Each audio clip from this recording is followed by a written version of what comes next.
One way that comes to mind is we change the names of our sin in subtle ways that make them not seem like sin. It's funny, just the term sin. Oftentimes in speaking a note on my phone or something like that, I'll look down afterwards, and if I've said the word sin, that is not how my phone will record it. It will change that to some other word that's much more common. It's an uncommon word. And so the word sin itself is now a mistake.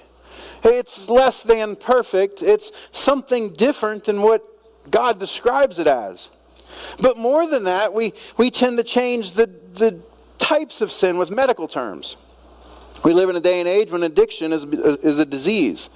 It's not a sin. It's not my fault. I didn't choose that. I mean, I did, but I didn't know it was going to be like this. And it's not like this for everyone, so certainly it must not be me. It's a disease. It's not a sin. I have a card that says so. Now, I'm not excusing it and saying I can keep doing it, but at the end of the day, I mean, understand, it doesn't make me a bad person. It doesn't make me a sinner. It just makes me ill. Attraction. Who you're attracted to is a birth defect. Not a sin. It's not your fault. You would never choose this distinct attraction from the normal. Therefore, it's not a sin. I can't help it. I didn't want it.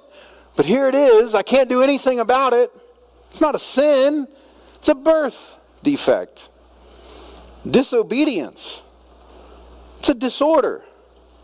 It's not a sin. I have oppositional defiance disorder. Which means I need a spanking. But in our generation, it doesn't mean that anymore. Disobedience is a disorder, not a sin.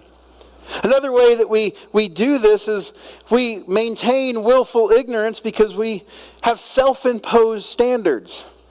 Well, my sin